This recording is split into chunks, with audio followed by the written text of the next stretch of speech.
فَإِنَّهُ لِي روزہ انسان میرے لیے رکھتا ہے وَأَنَا أَجْزِي بِهِ اور میں ہی اس کا جو ہے وہ انسان کو بدلہ دوں گا۔ مسلم شریف کی حدیث ہے لِكُلِّ عَمَلِ ابْنِ آدَمَ کفارہ، انسان جتنی بھی عبادات کرتا ہے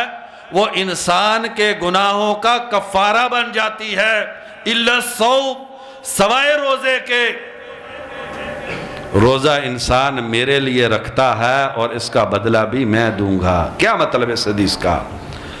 امام ابن رجب رحمہ اللہ عظیم محدث سفیان بن عیینہ رحمہ اللہ سے نقل کرتے ہیں، اللہ کرے یہ جملہ اور یہ حدیث آج ہمیں سمجھ میں آ جائے۔ فرماتے ہیں سفیان بن عیینہ رحمہ اللہ، کل قیامت کے دن انسان نے جو لوگوں پر ظلم کیے ہوں گے، کسی کا مال کھایا ہے، کسی کو تھپڑ مارا ہے، کسی کی زمین ہڑپ کی ہے، طرح طرح کے جو ہے لوگوں پر ظلم اور زیادتیاں کی ہیں، کسی کی عزت کو پامال کیا ہے، سوشل میڈیا کے اس دور میں احتیاط نہیں کی، کچھ سوچا نہیں ہے، پوسٹیں آگے کر دی۔ انسان جب قیامت کے دن جائے گا تو کیا ہوگا؟ یا ایہا الذین آمنوا اتقوا اللہ وقولوا قولا سدیدا یصلح لکم اعمالکم ویغفر لکم ذنوبکم ومن یطع اللہ ورسولہ فقد فاز فوزا عظیما اما بعد فاعوذ باللہ من الشیطان الرجیم یا ایہا الذین آمنوا کتب علیکم الصیام کما کتب علی الذین من قبلکم لعلکم تتقون۔ ہر قسم کی حمد و ثنا، بڑائی، کبریائی، عبادت، عبودیت اللہ وحدہ لا شریک کے لیے کہ جس ذات باری تعالیٰ نے مجھ کو اور آپ کو اپنی بے پناہ نعمتوں میں ڈھانپ رکھا ہے،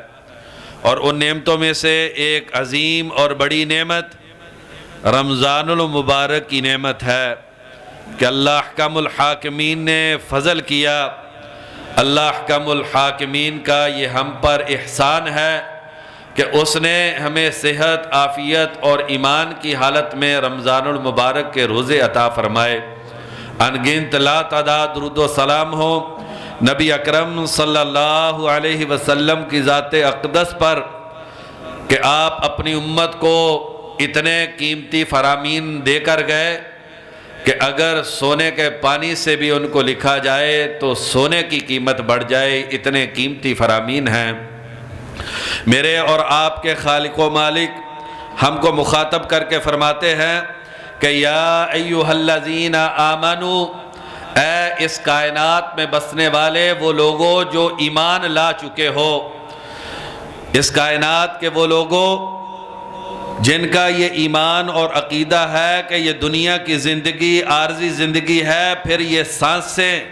ان کا سلسلہ انسان کے وجود سے ٹوٹ جانا ہے، جو اس بات کو مانتے ہیں کہ یہ دل کی دھڑکنیں عارضی ہیں، پھر ایک وقت آنا ہے کہ دل نے دھڑکنا بند ہو جانا ہے، جن کا یہ ایمان اور عقیدہ ہے کہ اس دنیا کی زندگی کے بعد قبر کی زندگی ہے، جس میں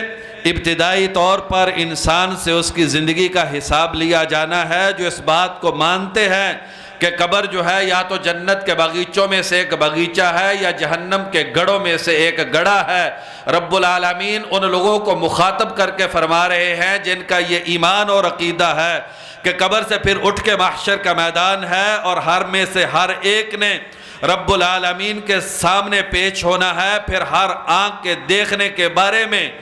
کل قیامت کے دن انسان سے پوچھا جائے گا یہ آنکھ نے دیکھا تھا تو کیوں دیکھا تھا؟ کانوں کی ہر سماعت کا سوال ہوگا۔ جن کا یہ ایمان اور عقیدہ ہے کہ زبان کا جو ہر بول ہے اس کے بارے میں پوچھ گچھ ہوگی، جن کا یہ ایمان اور عقیدہ ہے، اللہ احکم الحاکمین ان کو مخاطب کر کے فرما رہے ہیں کہ دلوں کے خیالات، دلوں کے ارادے اور نیتیں جو ہیں ان کو بھی تولا جائے گا اور ماپا جائے گا۔ جن کا یہ ایمان اور عقیدہ ہے کہ یہ دنیا میں کھڑی ہوئی یہ بلڈنگیں اور بڑے بڑے انسانوں کے بنائے ہوئے یہ امپائر جو ہے کہ ایک قیامت آنی ہے کہ زمین نے پھٹ جانا ہے، آسمان کے ٹکڑے ٹکڑے ہو جانے ہیں، یہ ٹمٹمانے والے ستارے جو ہیں انہوں نے ٹوٹ کے گر جانا ہے، یہ سورج اور چاند کو لپیٹ دیا جانا ہے۔ جو اس طرح کا ایمان اور عقیدہ رکھنے والے لوگ ہیں، اللہ احکم الحاکمین ان کو مخاطب کر کے فرما رہے ہیں، اے ایمان لانے والے لوگوں، ہم نے تم پر روزوں کو فرض کیا ہے جیسے تم سے پہلے لوگوں پر روزے فرض کیے گئے تھے، لعلکم تتقون، تاکہ تم متقی بن جاؤ، تاکہ تم پرہیزگار بن جاؤ، تاکہ تمہاری زندگی میں رب العالمین کی خشیت اور خوف پیدا ہو جائے، تاکہ تمہاری آنکھ کو کوئی دیکھے تو اس کو پتہ چل جائے کہ یہ وہ انسان ہے جو رب العالمین سے ڈرنے والا ہے، تمہاری آواز کے، تمہارے لب و لہجے سے لوگوں کو پتہ چل جائے کہ یہ وہ انسان ہے جو رب العالمین سے ڈرنے والا ہے۔ تم چوک چراہے میں کھڑے ہو یا مسجد کے اندر بیٹھے ہوئے ہو، روزے تم پر ایمان والو اس لیے فرض کیے گئے ہیں تاکہ دیکھنے والے کو بھی یہ اندازہ اور احساس ہو جائے کہ یہ وہ انسان ہے کہ مسجد کے اندر بھی اس کے چہرے اور اس کے وجود پہ اللہ احکم الحاکمین کے خشیت کے اثرات نظر آتے ہیں، اور چوک چراہے میں بھی کھڑا ہے تو بھی یہ وہی ہے اور اس پہ اللہ کے ڈر اور خوف کے اثرات موجود ہیں۔ ابن سیرین رحمہ اللہ، سید التابعین، بازار وہ جگہ ہے جو مسلم شریف کی حدیث کے مطابق رب العالمین کو سب سے زیادہ ناپسندیدہ، یہ مسجد، یہ وہ ٹکڑے ہیں جو رب العالمین کو سب سے زیادہ محبوب، کیونکہ گناہ سب سے زیادہ بازار میں ہوتے ہیں۔ ابن سیرین رحمہ اللہ جب بازار سے گزرتے تو دکانوں اور کاروباروں پہ بیٹھے ہوئے لوگ اپنے کاروباروں کو چھوڑ کر ان کے چہرے پہ نگاہ ڈال کے رب العالمین کا ذکر شروع کر دیا کرتے تھے۔ یہ روزے اللہ احکم الحاکمین نے ہمیں بھوکے اور پیاسا رکھنے کے لیے نہیں عطا کیے۔ ان روزوں کا یہ مقصد نہیں ہے کہ رب العالمین ہم سے چاہتے ہیں کہ ہم ان چیزوں کی قربانی دے دیں، یہ تو ایک بڑے مقصد کی تیاری تھی کہ انسان جو ہے وہ متقی اور پرہیزگار بن جائے، ورنہ اگر رب العالمین کی عبادت کے پہلو کو دیکھا جائے تو کائنات میں اتنی مخلوقات ہیں کہ انسان گن نہیں سکتا۔ صرف مچھلیوں کی جو قسمیں دنیا کے اندر ہیں 10,000 سے زائد قسم کی مچھلیاں ہیں، اور ہر قسم کی مچھلی کی تعداد جو ہے وہ اربوں اور خربوں میں ہے۔ دنیا میں رینگنے والی چیونٹیوں کی تعداد اتنی زیادہ ہے کہ آج تک انسان جو ہے ان کو شمار کرنے سے قاصر ہے۔ اگر صرف عبادت والی بات ہی ہوتی تو علم تر ان اللہ یسجد لہ من فی السماوات ومن فی الارض، کہ آپ نے دیکھا نہیں ہے رب العالمین کو آسمان و زمین کی ساری مخلوقات سجدہ کرتی ہیں، والشمس والقمر والنجوم والجبال والشجر والدواب، سورج سجدہ کرتا ہے، چاند سجدہ کرتا ہے، ستارے سجدہ کرتے ہیں، یہ پہاڑ جو سنگلاخ ہیں جن کے اندر احساس اور ضمیر نہیں ہے یہ بھی رب العالمین کو سجدہ کرتے ہیں، والشجر والدواب، جتنے روئے زمین پہ پائے جانے والے درخت ہیں یہ بھی رب العالمین کی عبادت اور بندگی کرتے ہیں اور سجدہ کرتے ہیں، اور جتنے بھی جانور ہیں، جتنی جاندار چیزیں ہیں یہ بھی رب العالمین کو سجدہ کرتی ہیں۔ تسبح لہ السماوات السبع والارض ومن فیہن، ساتوں کے ساتوں آسمان اور ساتوں کی ساتوں زمینیں اور میں پائی جانے والی ساری مخلوقات تیرے رب کی تسبیح بیان کرتی ہیں۔ وَإِن مِّن شَيْءٍ إِلَّا يُسَبِّحُ بِحَمْدِهِ وَلَكِن لَا تَفْقَهُونَ تَسْبِيحَهُمْ، اس کائنات کا ذرہ ذرہ ایک ایک جو مخلوق ہے وہ رب العالمین کی تسبیح کرتی ہیں لیکن تم اس کو سمجھ نہیں پاتے ہو۔ وَالنَّجْمُ وَالشَّجَرُ يَسْجُدَانِ، یہ بیل بوٹے جو ہے، یہ جو زمین پہ پائے جانے والے جو درخت ہیں یہ تیرے رب کو سجدہ کرتے ہیں۔ وَسَخَّرْنَا مَعَ دَاوُودَ الْجِبَالَ يُسَبِّحْنَ مَعَهُ وَالطَّيْرُ، اور ہم نے داؤد علیہ السلام کے ساتھ پرندوں کو مسخر کر دیا تھا اور پہاڑوں کو بھی۔ داؤد علیہ السلام جب زبور کی تلاوت کرتے تو فضا میں اڑنے والے پرندے جو ہے وہ اپنی پروازوں کو روک دیتے۔ امام ابن کثیر رحمہ اللہ فرماتے ہیں اس آیت کی تفسیر میں وَسَخَّرْنَا مَعَ دَاوُودَ الْجِبَالَ يُسَبِّحْنَ مَعَهُ وَالطَّيْرُ، کہ جب داؤد علیہ السلام زبور کی تلاوت کرتے تھے تو آسمان میں اڑنے والے پرندے جو ہیں وہ اپنی پروازوں کو روک کر زبور کی تلاوت کو سنتے اور رب العالمین کی عبادت اور تسبیح کرتے، اور پہاڑ بھی زبور کی تلاوت کو سن کر جو ہے وہ رب العالمین کی تسبیحات کرتے۔ اللہ احکم الحاکمین اس قرآن مجید کے بارے میں فرماتے ہیں جو اللہ احکم الحاکمین نے ہم کو عطا کیا لیکن ہم نے اس کو اپنی زندگی سے نکال دیا۔ بدقسمتی کی بات تو یہ ہے کہ رمضان المبارک کا مہینہ، اس کے اندر بھی انسان جو ہے اس کو کثرت سے قرآن مجید پڑھنے کی توفیق نہیں ملتی، حالانکہ رب العالمین قرآن مجید میں فرماتے ہیں لو انزلنا هذا القرآن على جبل لرأيته خاشعا متصدعا من خشیۃ اللہ، اگر ہم اس قرآن مجید کو پہاڑوں پہ نازل کر دیتے تو آپ اپنی آنکھوں سے دیکھتے، آپ کو اپنی آنکھوں سے پہاڑ پہ رب العالمین کے ڈر اور خوف کے اثرات نظر آ جاتے۔ متصدعا من خشیۃ اللہ، پہاڑ رب العالمین کے ڈر سے پھٹ جاتے۔ وَتِلْكَ الْأَمْثَالُ نَضْرِبُهَا لِلنَّاسِ لَعَلَّهُمْ يَتَفَكَّرُونَ، یہ مثالیں ہم لوگوں کے لیے بیان کرتے ہیں، لوگ بھی کچھ غور و فکر کر لیں کہ ہم نے تم کو جو ہے وہ دل دیا ہے، دماغ دیا ہے، عقل و شعور سے نوازا ہے، ہر طرح کی نعمت تم کو دی ہے، پوری کائنات تمہارے لیے بسا دی ہے، اس کائنات کا ذرہ ذرہ جو ہے وہ تمہارے لیے مسخر کر دیا ہے، رات کی تاریکی میں تم کو خوبصورت نورانیت سے نوازنے کے لیے ہم نے ستاروں کی چادر بچھائی ہے، اور زمین پہ دیکھیے کتنی نعمتیں جو ہے وہ رب العالمین نے تمہارے لیے رکھ دی ہے، اس کائنات کا ذرہ ذرہ ہر نعمت جو ہے وہ تمہارے لیے بنا دی ہے، عبادت تو یہ ساری مخلوقات بھی کرتی ہے، تو عبادت کی تو رب العالمین کو کوئی کمی نہیں ہے۔ یہ روزے ہم کو اس لیے دیے گئے لعلکم تتقون، تاکہ ہم متقی بن جائیں۔ آئیے یہ روزہ کتنی عظیم عبادت ہے، تھوڑا سا اس کو دیکھیں اور پھر نبی اکرم صلی اللہ علیہ وسلم کی ایک حدیث کے ایک ٹکڑے کو آج کے دن سمجھنے کی کوشش کریں کہ رب العالمین فرماتے ہیں، نبی کائنات صلی اللہ علیہ وسلم نے فرمایا الا الصوم، سوائے روزے کے، فَإِنَّهُ لِي وَأَنَا أَجْزِي بِهِ، یہ روزہ میرے لیے ہوتا ہے اور اس کا بدلہ میں دوں گا۔ آج اس جملے کو سمجھنے کی کوشش کرتے ہیں۔ روزہ کتنی بڑی عبادت ہے، بخاری اور مسلم کی حدیث ہے، نبی اکرم صلی اللہ علیہ وسلم نے فرمایا، یہ عام روزے کی بات ہے، رمضان کے روزے کی بات نہیں، من صام یوما فی سبیل اللہ باعد اللہ بینہ وبین النار 70 خریفا، جس آدمی نے زندگی میں ایک روزہ اللہ کو راضی کرنے کے لیے رکھ لیا، اللہ احکم الحاکمین اس کے اور جہنم کے درمیان 70 سال کا فاصلہ کر دیتے ہیں۔ اتنی کی ہی زندگی ہے، 60-70 سال کی، صرف ایک روزہ رمضان المبارک کے علاوہ زندگی میں کبھی بھی انسان زندگی میں کبھی بھی سال کے کسی دن میں بھی ایک روزہ اس کو اس کے تقاضوں کے ساتھ آدمی رکھ لے رب العالمین کو راضی کرنے کے لیے، تو رب العالمین انسان کو جہنم سے 70 سال کی مسافت پہ کر دیتے ہیں۔ یہ رمضان المبارک میں اگر یہ روزہ ہو تو پھر کیا ہوگا؟ یہ وہی رمضان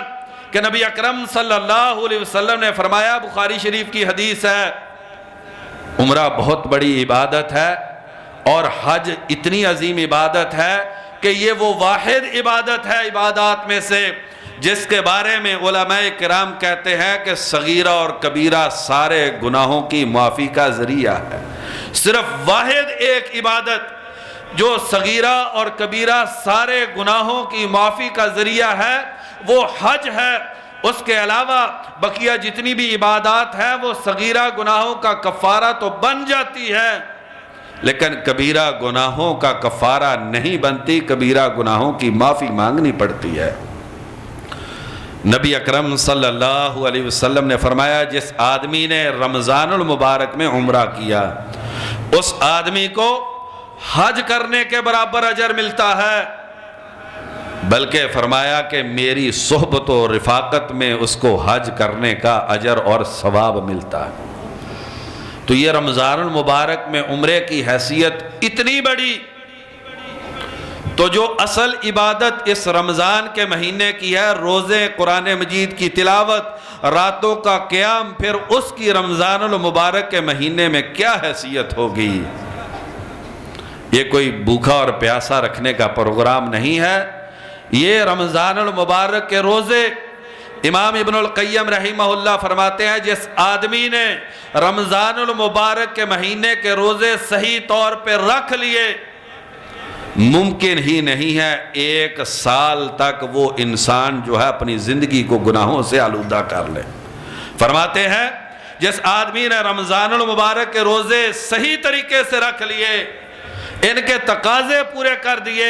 پورا 1 سال تک انسان کی زندگی پہ رب العالمین کی خشیت کے اثرات نظر آتے ہیں، پورا 1 سال کے لیے گناہوں سے انسان محفوظ ہو جاتا ہے۔ اسی لیے ابن رجب رحمہ اللہ نے لطائف المعارف میں نقل کیا ہے کہ ہمارے اسلاف 6 مہینے رمضان المبارک سے پہلے رب العالمین سے دعا شروع کر دیتے تھے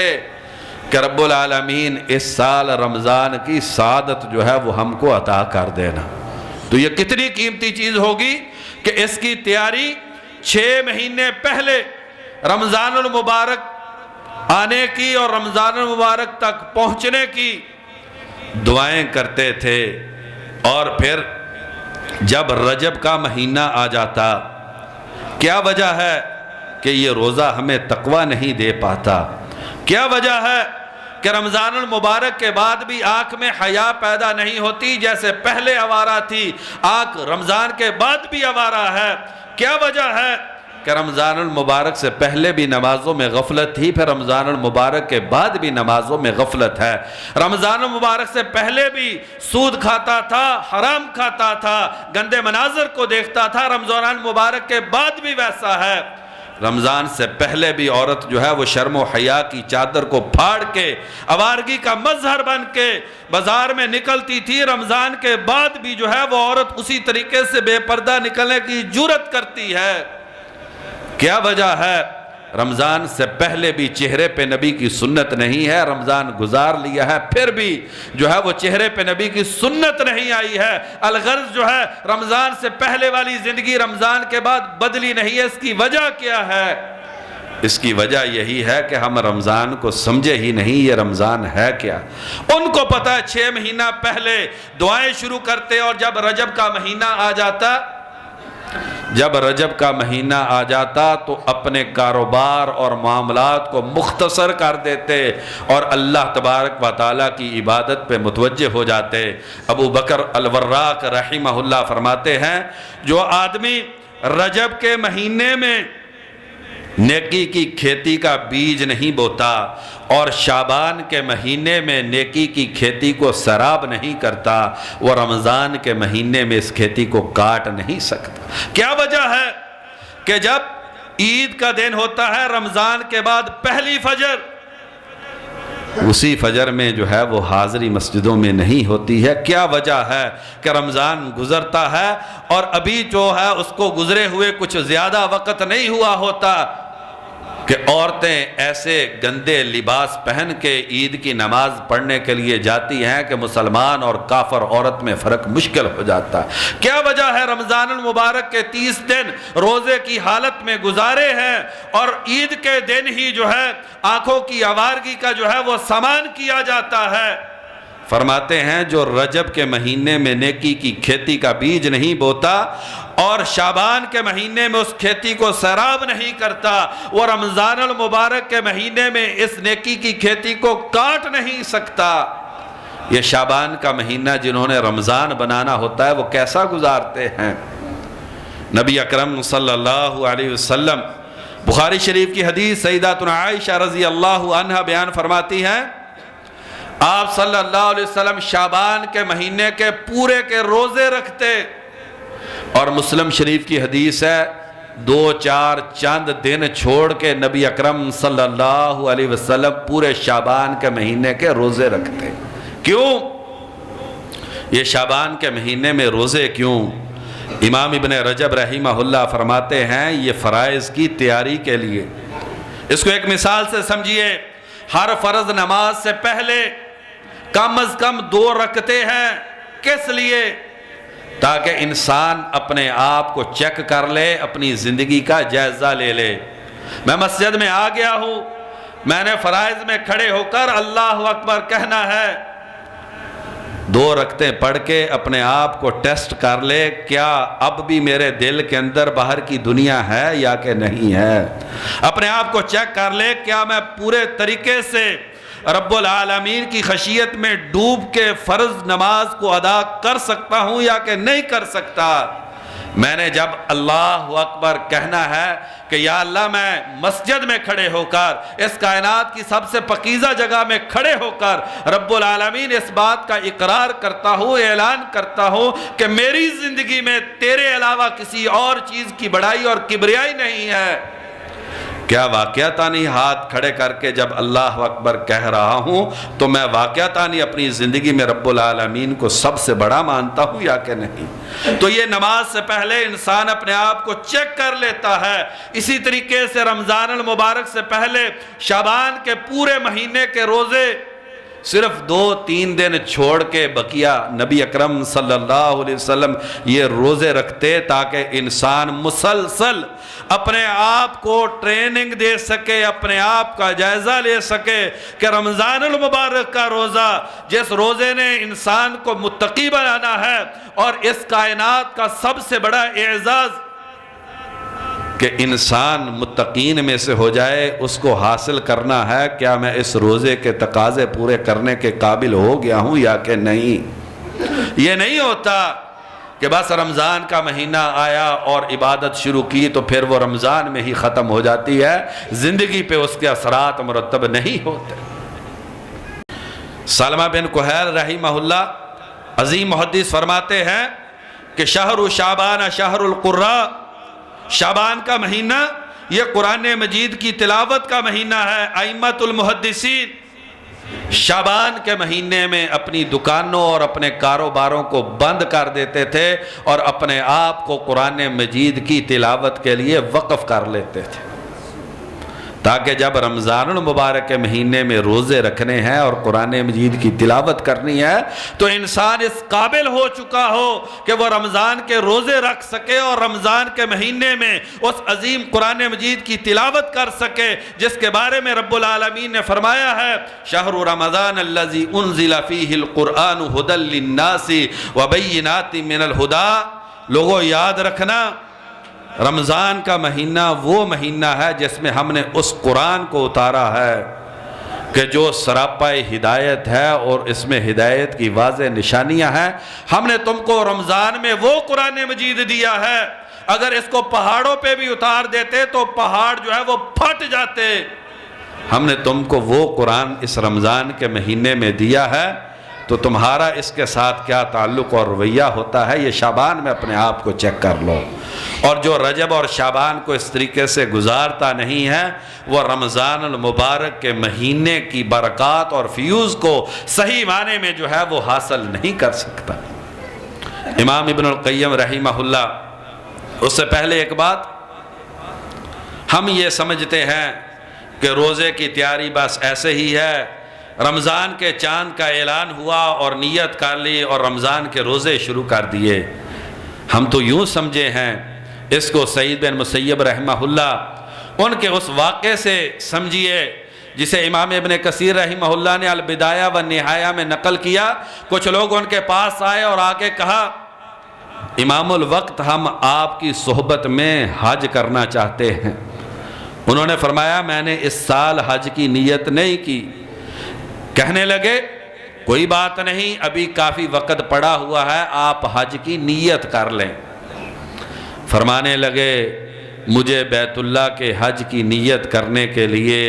کئی مہینوں کا وقت چاہیے، اب اتنا وقت باقی نہیں رہا۔ کیا مطلب ہے؟ جس زبان سے یہ کہنا ہے لبیک یا اللہ میں پورے طریقے سے تیرے دربار میں حاضر ہوں، اور جن آنکھوں سے بیت اللہ کا دیدار کرنا ہے اور جس وجود کو لے کے بیت اللہ کا طواف کرنا ہے، صفا مروہ کی سعی کرنی ہے، منا مزدلفہ عرفات جانا ہے، اس کی تیاری کے لیے مجھے کئی مہینوں کا وقت چاہیے، یہ دنوں کی بات نہیں ہے۔ تو اسی طریقے سے میرے بھائیوں کہ لعلکم تتقون، روزہ انسان کو متقی بنا دے، اس کے لیے بھی بڑی تیاری کی ضرورت ہے۔ یہ روزہ جس میں انسان بھوکا اور پیاسا رہتا ہے، تو رب العالمین نے جنت کا ایک دروازہ بنایا ہے، بخاری شریف کی حدیث ہے، باب الریان، سیراب کر دینے والا دروازہ۔ جس بھی آدمی نے رب العالمین کو راضی کرنے کے لیے روزہ رکھا، اللہ احکم الحاکمین اس انسان کو اس باب الریان سے جنت میں داخل کریں گے۔ کون سی جنت اس روزے پہ ملتی ہے؟ وہ جنت جس کی ایک اینٹ سونے کی، ایک اینٹ چاندی کی، جس کا گارا کستوری کا، اور ان چیزوں کی تو کوئی حیثیت نہیں ہے۔ میرے پیارے ایمان والے بھائی، کاش کہ یہ بات جو میں کہنے لگا ہوں ہمیں سمجھ میں آ جائے۔ وہ جنت جس کو رب العالمین نے اپنے ہاتھوں سے بنایا ہے، اس جنت میں جانے کے لیے جو 8 دروازے ہیں، ان میں سے ایک دروازہ باب الریان ہے، سراب کر دینے والا۔ صرف چند گھنٹوں کی پیاس برداشت کی ہے تو رب العالمین اس دروازے سے داخل کر کے جنت میں لے کر جائیں گے، اور تیری پیاس کو بجھانے کے لیے رب العالمین نے جو جنت کے اندر سامان کیا ہے، اللہ تبارک و تعالیٰ نے شہد کے اور دودھ کے دریا وہاں پہ چلا رکھے۔ عربی زبان میں نہر دریا کو کہتے ہیں، ہم نے غلطی سے اس کا ترجمہ نہریں کر دیا ہے۔ رب العالمین نے اگر ہم اس دنیا کے اندر بھوکے اور پیاسے ہیں چند گھنٹوں کے لیے، تو رب العالمین نے پھر اس کی سرابی کے لیے شہد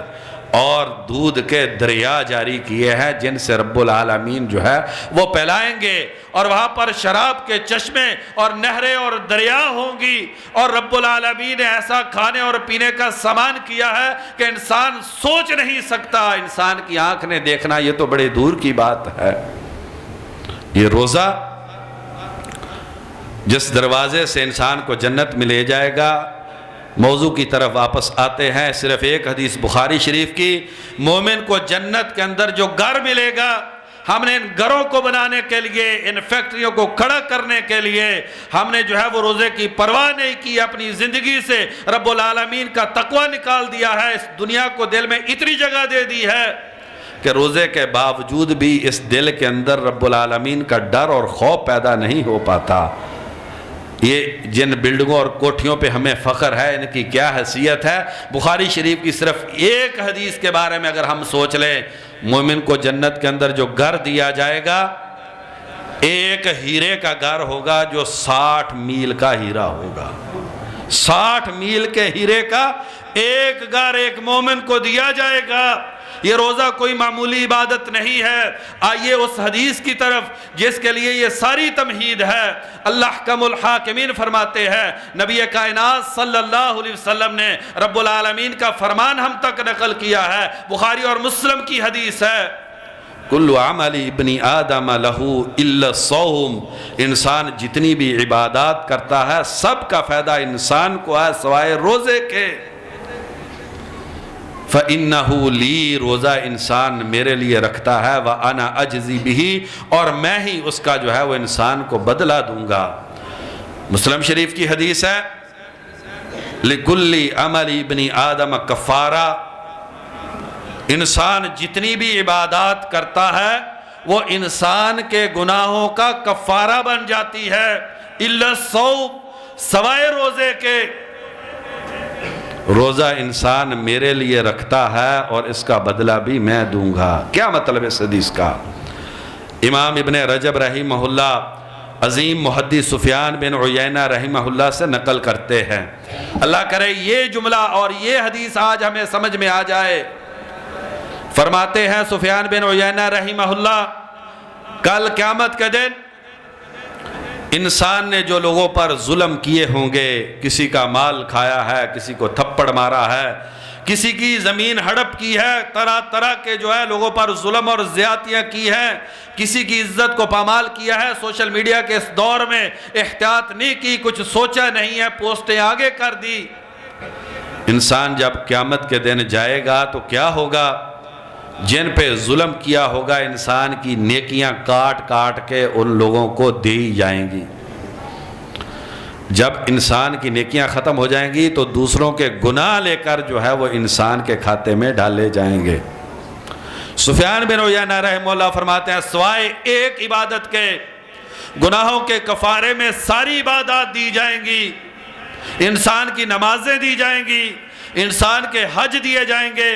انسان کے صدقہ و خیرات دیا جائے گا، انسان کا قرآن مجید پڑھنا دیا جائے گا،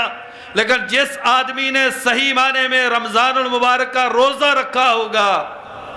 یہ رب العالمین فرماتے ہیں اِلَّا الصَّوْمَ فَإِنَّهُ لِي، یہ روزہ میرے لیے ہے۔ یہ روزے والی عبادت جو ہے وہ انسان کے گناہوں کے کفارے میں نہیں دی جائے گی، اور یہ روزہ بچ جائے گا اور یہ انسان کو جنت میں لے جائے گا۔ کُلُّ عَمَلِ ابْنِ آدَمَ لَهُ، اور مسلم شریف کی حدیث میں نبی اکرم صلی اللہ علیہ وسلم نے فرمایا کہ ہر نیکی جو انسان کرتا ہے 10 گنا سے لے کے 700 گنا تک اس کا اجر ملتا ہے۔ ہر نیکی، یہ رب العالمین کا فضل اور کرم ہے، انسان جو بھی نیکی کرتا ہے 10 سے لے کے 700 گنا تک اس کا اجر ملتا ہے۔ إِلَّا الصَّوْمَ فَإِنَّهُ لِي وَأَنَا أَجْزِي بِهِ، سوائے روزے کے، روزہ میرے لیے ہے اور اس کا اجر اور ثواب بھی میں دوں گا۔ ہر عبادت کی نیکی طے شدہ ہے، اور وہ نیکی جو ہے وہ انسانوں کو اور فرشتوں کو بتلا دی گئی ہے۔ صرف ایک عبادت ایسی ہے میرے بھائیوں، ایک عبادت صرف ایسی ہے کہ جس کی نیکی کا اجر جو ہے نہ فرشتوں کو معلوم ہے، نہ انبیاء کو معلوم ہے، نہ انسانوں کو معلوم ہے۔ إِلَّا الصَّوْمَ، سوائے روزے کے، فَإِنَّهُ لِي وَأَنَا أَجْزِي بِهِ، وہ میرے لیے ہے اور اس کا بدلہ میں خود دوں گا۔ امام ابن رجب رحمہ اللہ فرماتے ہیں روزہ جو ہے یہ صبر کا سب سے اعلیٰ مظہر ہے۔ آئیے بات کو نتیجے کی طرف لے کر جائیں تاکہ مقصد سمجھ میں آ جائے۔ روزہ جو ہے یہ صبر کی سب سے اعلیٰ قسم ہے، اور رب العالمین قرآن مجید میں فرماتے ہیں انما یوفی الصابرون اجرہم بغیر حساب، قیامت کا دن صبر کا اجر جو ہے وہ تول کے اور گن کے نہیں دیا جائے گا، بغیر حساب کے دیا جائے گا۔ اس لیے بخاری اور مسلم کی حدیث ہے، نبی اکرم صلی اللہ علیہ وسلم نے فرمایا للصائم فرحتان، روزے دار کے لیے 2 خوشیاں ہیں۔ ایک جب روزہ افطار کرتا ہے تو کھانا پینا جو انسان کی فطرت میں جس کی محبت رکھی گئی ہے وہ انسان کے لیے حلال ہو جاتا ہے، اور دوسری خوشی انسان کو اس دن ہوگی جب انسان رب العالمین سے ملے گا اور ساری انسانیت محشر کے میدان میں کھڑی ہوگی، اور رب العالمین جب روزے داروں کو اعلان کر کے بلا کے روزوں کا اجر دیں گے، اس دن روزہ رکھنے والا جو ہے وہ بہت خوش ہوگا۔ لخلوف فم الصائم اطیب عند اللہ من ریح المسک، روزے دار کے منہ سے اور پیٹ سے اٹھنے والی جو بدبودار ہوا ہے، رب العالمین کے لیے تھوڑی سی قربانی دے کر تو دیکھیں اور اس روزے کے حقیقی مقصد کو سمجھ کر تو دیکھیں۔ اللہ تبارک و تعالیٰ کے ہاں کستوری کی خوشبو سے بھی زیادہ پاکیزہ ہے، اور رب العالمین کو یہ میں اور آپ جن کی کوئی حیثیت نہیں ہے، وہ رب العالمین کو یسبح الرعد بحمدہ والملائکۃ من خیفتہ، جس رب کے ڈر سے فرشتے تسبیح کرتے ہیں اور جو آسمانوں پہ بجلیاں کڑکتی ہیں، جس رب کے ڈر سے وہ تسبیح کرنے والی ہے، اس رب العالمین کے ہاں میرے اور آپ جیسے نکموں کے منہ سے اٹھنے والی بدبو جو ہے وہ کستوری سے زیادہ پاکیزہ اور زیادہ محبوب ہے۔ تو یہ اتنا اجر، اتنا ثواب، روزے کا اتنا بڑا مقام یہ کیوں ہے اور یہ کیسے ملے گا؟ اس کا جواب بھی بخاری اور مسلم کی حدیث میں نبی اکرم صلی اللہ علیہ وسلم دے کر گئے ہیں۔ وہ کیا؟ فَإِنَّهُ يَدَعُ طَعَامَهُ وَشَرَابَهُ وَشَهْوَتَهُ مِنْ أَجْلِي، جملے تو 3 بولے ہیں لیکن حقیقت سمجھا دی ہے۔ انسان کھانا، انسان پینا اور انسان اپنی بیوی کو میری وجہ سے چھوڑ دیتا ہے، یہ تینوں چیزیں رب العالمین نے ان کی محبت انسان کی فطرت میں رکھی ہے۔ انسان کو بھوک لگی ہو اور انسان کے سامنے دنیا کے لذیذ ترین خوشبودار جو ہے خوش نما خوش ذائقہ کھانے ہو، اللہ تبارک و تعالیٰ نے انسان کی فطرت میں کھانے کی محبت رکھی ہے۔ اور انسان جو ہے وہ جلستی ہوئی دھوپ میں ہو اور انسان کو ٹھنڈا مشروب خوشنما نظر آئے تو رب العالمین نے پینے کے مشروبات کی محبت فطرت میں رکھی ہے۔ اور بیوی کی طرف میلان اور بیوی کا جو تعلق ہے، رب العالمین نے قرآن مجید میں فرمایا ہے کہ یہ میری نشانی ہے۔ میاں بیوی کا تعلق وہ تعلق ہے جس سے تم اپنے رب کو پہچان سکتے ہو۔ یہ آوارگی کا مظہر کوئی تعلق نہیں ہے، یہ اللہ کی نشانی ہے۔ یہ میاں اور بیوی کے جو معاملات ہیں، یہ رب العالمین نے اس کی تڑپ، اس کی چاہت جو ہے وہ انسان کی فطرت میں رکھی ہے۔ میرے پیارے ایمان والے بھائی، انسان کی زندگی کی جو بنیادی 3 ضرورتیں ہیں، کھانا پینا اور بیوی کا معاملہ، یہ انسان اپنی فطرت، اپنے وجود، اپنی زندگی کے جو بنیادی حصہ اور بنیادی ضرورت ہے، روزے کی حالت میں رب العالمین کو راضی کرنے کے لیے چھوڑ دیتا ہے۔ چاہے شادی انسان کی رمضان سے 1 دن پہلے ہوئی ہو، رب العالمین کو راضی کرنے کے لیے انسان اس چیز کی قربانی دیتا ہے۔ تو اس میں پیغام کیا ہے کہ اے انسان، یہ روزہ جس کی وجہ سے تو نے کھانا پینا اور بیوی کو چھوڑا ہے، حالانکہ وہ تیری زندگی کی بنیادی ضرورتیں ہیں جن کے بغیر تیری زندگی کا تصور نہیں ہے، اور یہ وہ چیزیں ہیں جن کی محبت رب العالمین نے خود انسان کی فطرت میں رکھی ہے۔ جب روزے کی حالت میں یہ تو چھوڑ دیتا ہے تو پھر گناہ کرنا تو دور کی بات ہے، گناہ کا سوچنا بھی انسان کے لیے جائز نہیں ہے۔ اس لیے بخاری اور مسلم کی حدیث میں نبی اکرم صلی اللہ علیہ وسلم نے فرمایا، من لم یدع قول الزور والعمل به فلیس للہ حاجۃ فی ان یدع طعامہ وشرابہ۔ اگر جھوٹ بولنا زبان کے گناہ تم نے روزے کی حالت میں بھی نہیں چھوڑنے، اور تم نے کوئی بھی گناہ زندگی کا اگر تم نے روزے کی حالت میں کرنا ہے، وہ روزہ جس میں تم نے اپنے فطرتی تقاضوں کو چھوڑ دیا ہے، اگر تم نے رمضان المبارک کے روزے کی حالت میں ان گناہوں میں سے کوئی ایک گناہ بھی کرنا ہے، فَلَيْسَ لِلَّهِ حَاجَةٌ فِي أَن يَدَعَ طَعَامَهُ وَشَرَابَهُ، پھر اللہ تبارک و تعالیٰ کو تمہارے بھوکے پیاسے اور بیویوں سے دور رہنے کی کوئی ضرورت نہیں ہے۔ اگر روزہ رکھ کے بھی نماز میں غفلت کرنی ہے، اگر روزہ رکھ کے بھی قرآن مجید کی تلاوت کی توفیق نہیں ہے، اگر روزہ رکھ کے بھی راتوں کا قیام باری ہے، اگر رمضان میں بھی مسجد تراویح میں ویران ہے، امام ابن القیم رحمہ اللہ نے تو یہاں تک فرما دیا کہ جنت کی سب سے بڑی نعمت ایمان والے میرے بھائیوں کیا ہوگی؟ رب العالمین کا دیدار اور رب العالمین کے کلام کو سننا۔ جنت کی سب سے بڑی نعمت کیا ہوگی؟ رب العالمین کا دیدار، اور رب العالمین جو کلام فرمائیں گے مومن اس کو جو سنیں گے، یہ جنت کی سب سے بڑی نعمت ہوگی۔ فرماتے ہیں جس انسان کے لیے یہ قرآن مجید دنیا میں نعمت نہیں ہے، اس قرآن مجید کا شوق اس کی زندگی میں نہیں ہے، اس قرآن مجید کی آواز سن کے جو ہے وہ انسان ٹھہر نہیں جاتا ہے، اور انسان کثرت سے اس قرآن مجید کو پڑھتا اور سنتا نہیں ہے، وہ فرماتے ہیں قیامت کے دن بھی پھر اس کو اللہ کا دیدار اور اللہ کا کلام سننے کی توفیق نہیں ملے گی۔ اگر اس دنیا میں فرماتے ہیں ایک جنت ہے دنیا میں، جو اس جنت میں نہیں جائے گا وہ کل قیامت کے دن بھی جنت میں نہیں جائے گا۔ دنیا کی جنت قرآن مجید کی تلاوت ہے، جو دنیا میں اس جنت میں داخل نہیں ہوگا وہ جو ہے وہ کل قیامت کے دن پھر آخرت والی جنت میں بھی داخل نہیں ہوگا۔ لعلکم تتقون، تاکہ تم متقی بن جاؤ۔ روزہ رکھا ہے، نماز میں غفلت ہے، روزہ رکھا ہے بد نظری ہے، روزہ رکھا ہے زبان سے جھوٹ ہے، غیبت ہے، غلط کلمات نکلتے ہیں، روزہ رکھا ہے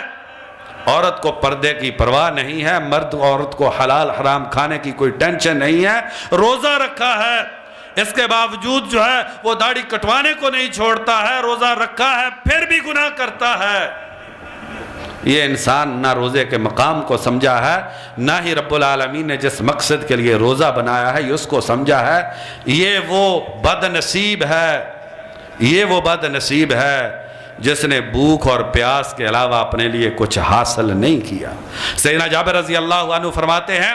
جب تمہارا روزہ ہو فَلْيَصُمْ سَمْعُكَ وَبَصَرُكَ وَلِسَانُكَ عَنِ الْكَذِبِ وَالْمَأْثَمِ، جس دن تمہارا روزہ ہو اس دن تمہاری زبان کا روزہ ہونا چاہیے، اس دن تمہاری آنکھوں کا روزہ ہونا چاہیے، اس دن تمہارے کانوں کا روزہ ہونا چاہیے، تمہارے پورے وجود کا، تمہارے وجود کے ایک ایک انگ کا روزہ ہونا چاہیے۔ اور اگر تمہارے پورے وجود کا اور ایک ایک انگ کا روزہ نہیں ہے، اور ایمان والے بھائی اگر 30 دن کے روزے رکھ کے بھی جو ہے وہ اپنے آپ کو بدلا نہیں ہے، تو حسن بصری رحمہ اللہ فرماتے ہیں پھر شاید یہ اس بات کی علامت ہے کہ روزے جو ہے وہ منہ پہ دے مارے گئے ہیں، حالانکہ روزہ تو جنت میں لے جانے کے لیے ایک ہی کافی تھا۔ آئیے اللہ تبارک و تعالیٰ سے عہد کریں، ہر گناہ کو اس رمضان میں چھوڑیں، اور ہر گناہ کو چھوڑنے کا رب العالمین سے عہد کریں تاکہ یہ روزہ جو ہے وہ ہمیں حقیقی معنی میں فائدہ دے سکے۔ روزہ تو اتنی عظیم عبادت، بخاری اور مسلم کی حدیث، اگر کوئی تم سے لڑے، تمہیں گالی دے تو اس کو کہو بھائی میں روزے سے ہوں، روزے کی حالت میں جواب نہیں دے سکتا، چاہے کہ انسان آگے بڑھ کے خود گناہ کرے، کوئی انسان پہ ظلم کر دے، کوئی انسان پہ زیادتی کر دے، تو روزہ تو انسان کو اتنا عظیم بناتا ہے کہ انسان اس کو کہے کہ بھائی میں روزے سے ہوں، روزے کی حالت میں میں تمہیں جواب بھی نہیں دے سکتا، چاہے کہ انسان خود گناہ کر لے۔ اللہ احکم الحاکمین سے دعا ہے اللہ تبارک و تعالی ہمیں حقیقی معنی میں روزے دار بننے کی توفیق نصیب فرما دیں۔ وما توفیقی الا باللہ۔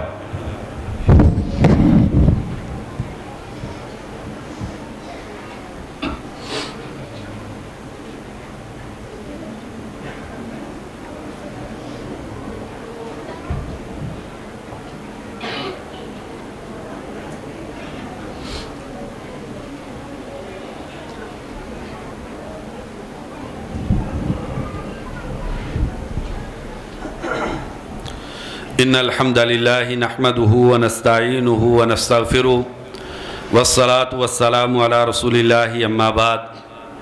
بڑے ہی پیارے ایمان والے بھائیوں، اللہ تبارک و تعالی ہم سے راضی ہو جائے، اللہ تبارک و تعالی اس رمضان کو ہماری زندگی میں تبدیلی کا ذریعہ بنا دے، اور اللہ احکم الحاکمین اس رمضان کے روزوں کی وجہ سے ہمیں متقی بننے کی توفیق نصیب فرما دے۔ میں آپ کے پاس منڈی وار بٹن سے آیا ہوں، وہاں پر ہماری جماعت کا دینی تعلیم کا ایک عظیم ادارہ ہے۔ اللہ تبارک و تعالیٰ نے اس ادارے کے ذریعے بڑا ہی خیر اور برکت کا معاملہ جو ہے وہ اہل توحید کے لیے فرمایا ہے۔ آپ کی اس مسجد کے ہمارے بڑے ہی پیارے بھائی میاں عمران حافظہ اللہ وہ کئی مرتبہ اس ادارے میں تشریف لے جا چکے ہیں۔ ادارے میں الحمدللہ پورے پاکستان سے داخلے کی کیفیت جو ہے وہ بہت زیادہ ہے۔ ہم نے سال کے بعد تقریباً 60 طالب علموں کو داخلہ دینا ہوتا ہے، اور اللہ تبارک و تعالیٰ کا یہ فضل اور کرم ہے، پچھلے سال صرف 4 گھنٹے کے لیے داخلہ کھولا گیا تھا تو پورے پاکستان سے تقریباً 275 طالب علم داخلہ لینے کے لیے تشریف لائے تھے۔ تو ادارے کے اندر جو ہے داخلے کے بڑھتے ہوئے رجحان کی وجہ سے کلاس روم جو ہیں وہ تھوڑے پڑ گئے ہیں، اسی طریقے سے ہاسٹل جو ہے جن میں بچوں کو رہائش دی گئی ہے ان کی کمی کی شکایت ہے، اور بچوں کے کھانے کے لیے ڈائننگ ہال جو ہے اس کے مسائل ہیں۔ تو اس سلسلے میں وہاں پر ایک زمین جو ہے اس کا سودا کیا گیا ہے تاکہ ادارے کو وسعت دی جا سکے، اور وہاں پر جو ہے وہ طلبہ کو زیادہ سے زیادہ جو ہے وہ رہائش دے کر تعلیمی معاملات جو ہیں اس کو کیے جا سکیں۔ اس کی کل مالیت جو ہے وہ تقریباً 2.5 کروڑ روپیہ جو ہے وہ ادارے نے رمضان المبارک میں ادا کرنا ہے۔ آپ سب بھائیوں سے گزارش ہے کہ بھرپور انداز سے اپنی زکوٰۃ، صدقہ اور جس طریقے سے بھی آپ مناسب سمجھتے ہیں تو اس زمین کے ٹکڑے کی خریداری میں آپ تعاون کریں۔ انشاءاللہ ہم مسجد میں آپ کو یقین دہانی کراتے ہیں کہ اللہ کے فضل اور کرم سے یہ آپ کے لیے بہت بڑا صدقہ جاریہ ہوگا۔ اور اس ادارے کی کارکردگی بیان تو نہیں کرنی چاہیے، لیکن بہت سارے بھائیوں کو تعارف نہیں ہوتا۔ اللہ احکم الحاکمین کا فضل ہے کہ پورے پاکستان کے 1400 مدارس، ان میں سے 43,000 طالب علموں نے اس سال امتحانات دیے ہیں، اور پورے پاکستان میں 12 پوزیشنیں ہوتی ہیں۔ اس ادارے نے اکیلے نے الحمدللہ 12 میں سے 9 پوزیشنیں حاصل کی ہیں۔ بہت ہی خوبصورت انداز سے تعلیم و تربیت کا وہاں پر سلسلہ ہے۔ اس سال ایف اے میں 36 بچے جو ہے، ہم اسکول کی بھی ایم اے تک ماسٹر تک لازمی تعلیم دیتے ہیں، 36 بچے جو ہیں انہوں نے اس مرتبہ ایف اے کا امتحان دیا ہے۔ سب سے کم نمبر جو ہے وہ 63% بچے کے آئے ہیں، اور 24 بچوں کو گورنمنٹ کی طرف سے اسکالرشپ ملی ہے۔ یہ صرف بتلانے کا مقصد جو ہے کہ وہ ادارے کا تھوڑا سا تعارف ہو جائے۔ آپ بھائیوں سے درخواست ہے کہ بھرپور انداز سے جمعہ کی نماز کے بعد ادارے میں کے ساتھ تعاون کر کے جائیں۔ اللہ احکم الحاکمین آپ سے راضی ہو جائیں، اور اللہ احکم الحاکمین ہمیں حقیقی معنی میں اپنے بندے بننے کی توفیق عطا فرما دیں۔ وطن عزیز اس وقت بڑے کٹھن حالات سے گزر رہا ہے، اس وطن کے لیے ہمیں دعا کرنی چاہیے۔ اللہ احکم الحاکمین سے دعا ہے کہ رب العالمین جمعہ کا دن ہے، تیرے گھر میں کھڑے ہیں، بابرکت جو ہے وہ رمضان کا مہینہ ہے، یا اللہ وطن عزیز کی حفاظت فرما، یا اللہ اس وطن عزیز کو دن دگنی رات چگنی ترقی نصیب فرما، یا اللہ اس وطن عزیز کو ہر شر سے محفوظ فرما، یا اللہ اپنی رحمتوں اور برکتوں کا نزول جو ہے اس وطن عزیز پہ فرما، یا اللہ اس وطن عزیز کے ایک ایک چپے اور اس وطن عزیز کے ایک ایک باسی کی حفاظت فرما، یا اللہ جو اس وطن کے بارے میں جن کے بھی برے منصوبے ہیں یا اللہ ان کو ناکام فرما، اور یا اللہ ان کی تدبیروں کو ان پہ الٹ دے، یا اللہ جیسے مئی میں وطن عزیز کو تو نے پوری دنیا میں عزت سے نوازا ہے، یا اللہ ہم کمزور ہیں، مانتے ہیں، گناہ گار ہیں، اپنے گناہوں کا اعتراف کرتے ہیں، رب العالمین دوبارہ سے سرخروئی عطا فرما، یا اللہ دوبارہ سے سرخروئی عطا فرما، یا اللہ دوبارہ سے عزتوں سے نواز دے، یا اللہ ہمیں اس وطن عزیز میں دین اسلام کو نافذ کرنے کی توفیق نصیب فرما، یا اللہ جہاں پر بھی مسلمان آباد ہیں یا اللہ ان کی حفاظت فرما، ان کے دشمنوں کو نیست و نابود فرما، فلسطینی ہمارے بھائی یا اللہ ان کی حفاظت فرما، ان کے دشمنوں کو نیست و نابود فرما، یا اللہ یہ رمضان عزت کا رمضان ہو، یا اللہ یہ رمضان جو ہے یہ مسلمانوں کی حقیقی آزادی کا رمضان ہو، یا اللہ جہنم سے بھی آزادی مل جائے، اور یا اللہ کافروں کے تسلط اور ان کے خوف سے بھی آزادی مل جائے، تو ہر چیز پہ قادر ہے۔ ایک اعلان ہے، 1 مارچ بروز اتوار اسی مسجد محمدی میں دن کے 10 بجے خواتین کا ایک پروگرام دینی ہے، اس میں آئیں، خواتین جو ہیں ان کو پیغام دیں، بھیجیں، بچیوں کو بھیجیں۔ یہ دین کی مجلسیں اللہ کی قسم اس کائنات کی سب سے عظیم مجلسیں ہوتی ہیں۔ وقت جو ہے وہ ختم ہو گیا، صرف ایک حدیث بخاری شریف کی، رفاع بن عبایہ رحمہ اللہ جمعہ کی نماز پڑھنے کے لیے جا رہے تھے، اور جمعے میں کیا ہوتا ہے؟ اللہ کا دین بیان ہوتا ہے۔ ابو ابس رضی اللہ عنہ نبی اکرم صلی اللہ علیہ وسلم کے صحابی فرماتے ہیں کہ جمعہ کی نماز پڑھنے کے لیے جا رہے ہو، تیرے پاؤں پہ مٹی پڑ گئی تو تیرے پاؤں جو ہے وہ جہنم کی آگ پر حرام ہو جائیں گے۔ دین کی تعلیم اتنی زیادہ عظمت کی حامل ہے، ضرور ایسے پروگراموں میں شرکت کرنی چاہیے۔ اللہ احکام الحاکمین ہمیں دین سے محبت کرنے کی توفیق نصیب فرما دے۔ سبحان ربک رب العزت عما یصفون۔